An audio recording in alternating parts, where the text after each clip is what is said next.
Hey, welcome back to the Breaking Bad Insider Podcast. My name is Kelly Dixon. We're here to talk about episode number 303 of the new season, third season of Breaking Bad. The episode is called IFT, initials IFT. I'm here with my executive producer, Vince Gilligan. Hello, everybody. The writer of this episode, George Mastras. Hello. The director of this episode, Michelle McLaren. Hello. Yay.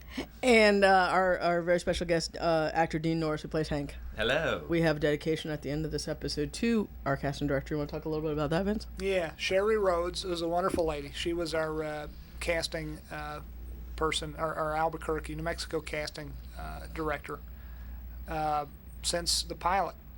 And she had a wonderful career way before she ever met us, and we were lucky enough to work with her. She had a wonderful career working for, among other people, Steven Spielberg. And Sherry Rhodes passed away from cancer not too long after this episode finished shooting. We miss her very much, and that's the dedication at the end of this episode. That's what that is. So I want to talk about the teaser. Talk about getting. Well, the teaser, the teaser was fun. That was the character Tortuga, who everyone knows, his head ended up on this turtle. So this teaser tells this last year. So this teaser kind of picks up before then and tells the story of how that happened.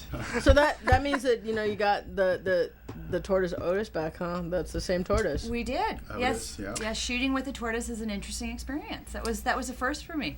The thing about Otis is Otis doesn't like to sit still unless there's a big ball of lettuce that he can munch on. So that's kind of. I'm the same way, except with bourbon. There you go. Yeah. We got a whole other bar scene. Oh, that's right. Yeah. Got a whole other bar scene to Mr. Dean here. We spent a lot of time in bars. Yeah. We did a lot of bar scouting. Which was a big deal money-wise, right? More than I would ever thought. Yeah, it was very expensive because you have to shut the bar down, you have to control it, and then you've got to fill it with people, and you've got to light it, and it's a very expensive location, shooting in any type of restaurant or bar or anything. But Dean shocked the hell out of me in that scene because we were doing the big fight, and you guys cast the Ultimate Fighter, Keith Jardine. Oh yeah, we got some good stories about that. Yeah. First of all, Keith Jardine is a really nice guy because he just could look at me and kick my ass. So there's a shot where we smash where I'm supposed to run him into this mirror, right? And we smash his head into the mirror. And it's supposed to shatter, and then we take him full into this thing, bam, and it doesn't break.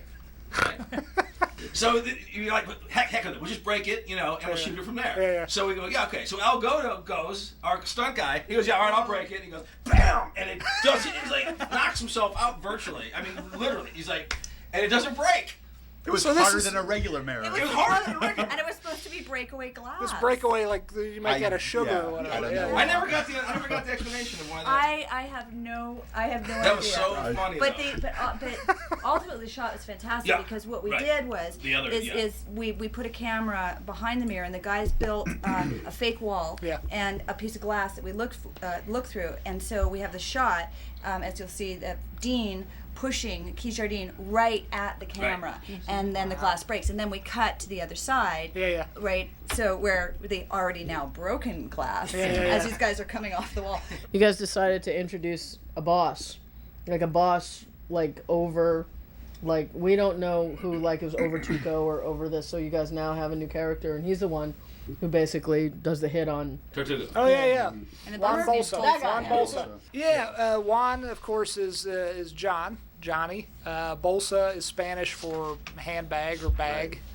Johnny Sack was the guy in Sopranos who was sort of the equivalent capo or boss or whatnot, equivalent to Tony Soprano. So it was just a little shout out to the Sopranos. Right. But Walt's moved back into the house, and now he's sleeping in the baby's room, and so Skyler's basically locked him out of his own room and his own bathroom. So can you guys go kind of a little bit into how you had how you made this decision? I can't even bring myself to say it, but you know what I'm talking about. Mixturates, peeing in the sink. I remember because I remember everyone yelling at me about it. Why was it too far? I don't know. I always thought, gee, we've got to watch the hero of the show watch a pretty girl choke to death in her own vomit and not do anything. How is this worse than that? Yeah. But peeing in the sink sets off bells with people. Thanks, everybody, and let's go break bad.